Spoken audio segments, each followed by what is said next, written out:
पाकिस्तान में भारत के लिए अपना एयर स्पेस बंद किया तो भारत ने भी पाकिस्तान के लिए अपना एयर स्पेस बंद कर दिया है और अब पाकिस्तान के विमान पूरब में जाने के लिए चीन का चक्कर लगाकर जा रहे हैं। जाहिर है कि भारत के एयर स्पेस स्ट्राइक से पाकिस्तान की जो एयरलाइन है उसकी कमर जरूर टूटेगी। आपको रिपोर्ट दिखाते हैं इसी से जुड़ी हुई।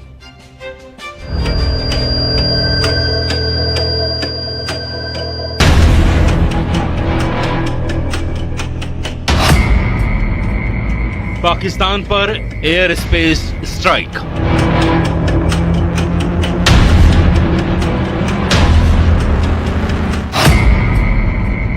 जल प्रहार के बाद वायु प्रहार।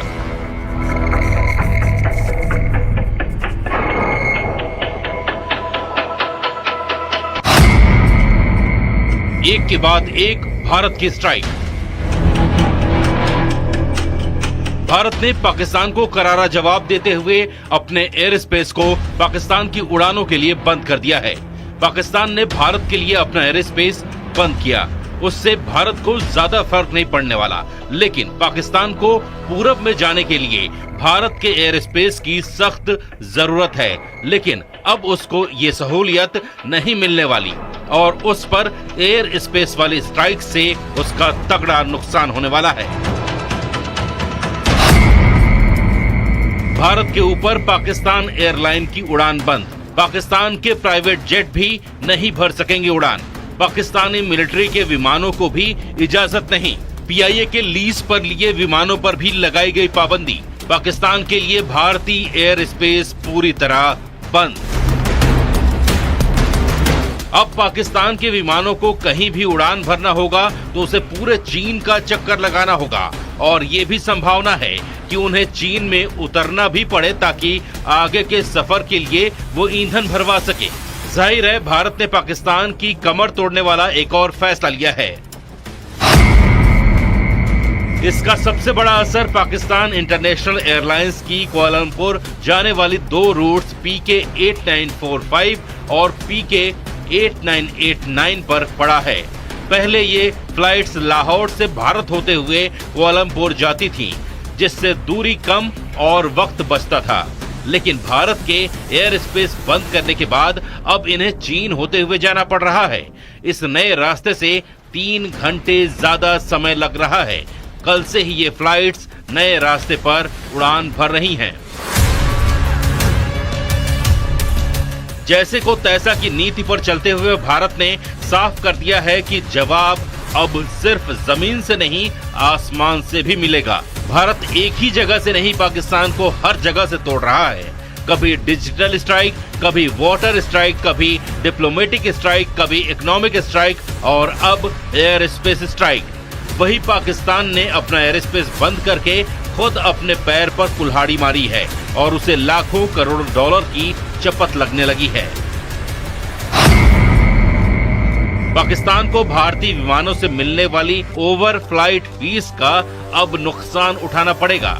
एक बोइंग 737 के लिए औसतन $580 और बड़े विमानों के लिए इससे भी ज्यादा फीस पाकिस्तान को मिलती थी। जानकारों के मुताबिक हर दिन करीब 2 से 2.4 लाख डॉलर की चपत पाकिस्तान को लग सकती है। लैंडिंग, पार्किंग और अन्य शुल्क जोड़ ले तो कुल नुकसान $3.5 लाख तक पहुंच सकता है।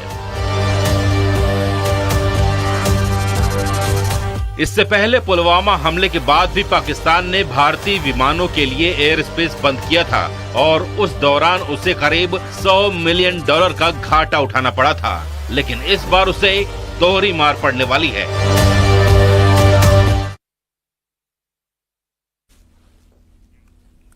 युद्ध के लिए पाकिस्तान में भी तैयारी शुरू हो गई है। पाकिस्तान खुद को बचाने के लिए पूरा जोर लगा रहा है। लाहौर और साथ ही रावलपिंडी से लेकर जो रिपोर्ट सामने आई है उससे पता चल रहा है कि जनरल मुनीर ने कम से कम 20 अड्डों पर फौज की तैनाती बदल दी है। आपको रिपोर्ट दिखाते हैं।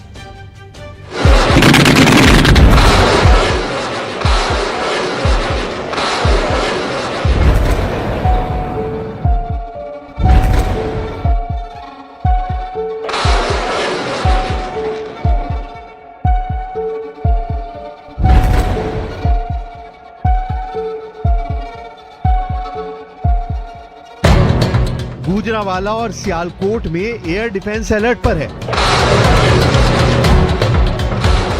कराची में भी पाकिस्तान ने फाइटर जेट के दुश्मन मिसाइल सिस्टम को चौकन्ना कर दिया है। जनरल मुनीर के कमांडरों को यकीन है कि हमला होगा, जरूर होगा।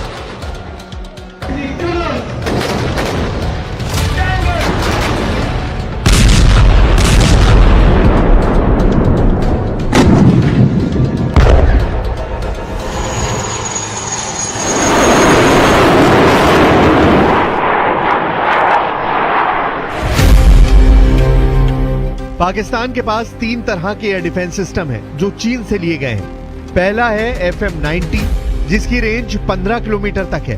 दूसरा है HQ-16, इसकी रेंज 70 किलोमीटर तक है। तीसरा है HQ-9, इसकी रेंज 300 किलोमीटर है। और यही किसी भी एयर स्ट्राइक से बचने के लिए पाकिस्तान की सबसे बड़ी गारंटी माना जाता है। पाकिस्तान इस वक्त पूरी तरह डिफेंसिव है। उसे पता है कि कोई ना कोई स्ट्राइक तो जरूर होगी और इससे बचने का सिर्फ एक रास्ता है, वो ये कि सही जगह पर उसके सही हथियार तैनात किए जाएं। पाकिस्तान ने भारत से लगी सीमा के करीब 2 लोकेशन पर अपने बड़े रडार सिस्टम तैनात किए हैं। एक है सियालकोट और दूसरा है लाहौर। दोनों जगह उत्तरी फ्रंट का हिस्सा है और 1965 के बाद 1971 के बहुत ही खतरनाक युद्ध के चश्मदीद गवाह रहे हैं। पाकिस्तान के अंदर लगातार हथियारों और सैनिकों की मूवमेंट तेज हो गई है। सड़कों पर आर्टिलरी देखी जा सकती है। तोप और टैंकों को एक जगह से दूसरी जगह ले जाया जा रहा है, जिससे साबित होता है कि जमीन पर पाकिस्तान की तैयारी जीरो रही है। और अब पहलगाम आतंकी हमले के बाद उसे अचानक ये ख्याल आया है कि भारत तो जवाबी हमला भी करेगा। खैबर पख्तूनवा और पंजाब के कई मिलिट्री अड्डों से फोर्स पीओके में भेजी गई है ताकि एलओसी पर मोर्चे को मजबूत बनाया जा सके, क्योंकि अगर भारत कोई सर्जिकल स्ट्राइक करता है जैसा उरी पर हुए आतंकी हमले के बाद हुई थी, ऐसे हालात में पाकिस्तान के पास फौज का बैकअप मजबूत रहे। कहूँगा कि एक क्लैश की सूरत हाल बिल्कुल नजर आ रही है। अल्लाह करे एवर्ट हो जाए, हम कोई जंग मुसल्लत हमारी तरफ से तो कतई तौर पे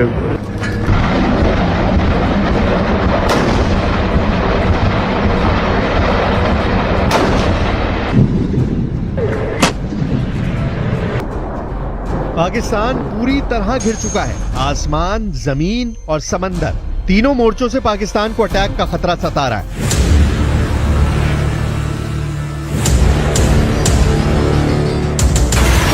सुखोई 30 MKI से लेकर राफाल और ब्रह्मोस से लेकर नौसेना के बड़े बड़े जंगी जहाज बता रहे हैं कि पाकिस्तान को चौंकाने वाले बहुत ही खतरनाक मिशन की शुरुआत हो चुकी है।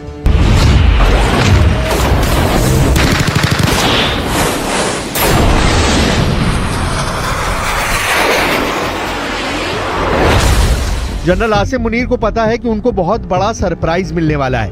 पहलगाम में हुए आतंकी हमले का बदला भारत लेगा, इसकी गारंटी 100% है।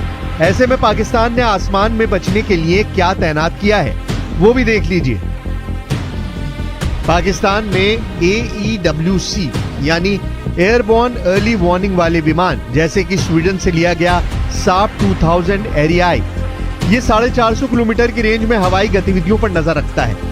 ये विमान इस वक्त उत्तरी पाकिस्तान से दक्षिण पाकिस्तान तक लगातार चक्कर लगा रहा है ताकि भारत की तरफ से उड़ने वाले किसी भी विमान जो उसकी तरफ बढ़ रहे हों उनका फौरन पता लगा सके।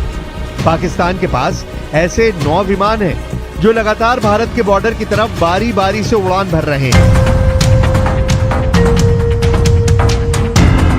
पाकिस्तान को पक्का पता है कि हमला होगा, ये बात शहबाज शरीफ भी जानते हैं, पाकिस्तान की फौज भी जानती है। जनरल आसिम मुनीर और उनके एक एक कमांडर को पता है कि पहलगाम का बदला तो लिया जाएगा, लेकिन तमाम तैनाती और मूवमेंट के बीच पाकिस्तान में कुछ ऐसी हरकत भी हुई है जिससे साफ पता चलता है कि वहां की पॉलिटिकल लीडरशिप को इस वक्त सबसे बड़ा खतरा अपने किसी बड़े अड्डे पर हमले का है। Our valiant armed forces remain fully capable and prepared to defend the country's sovereignty and its territorial integrity against any misadventure, as clearly demonstrated by its measured yet resolute response to India's reckless incursion in February 2019.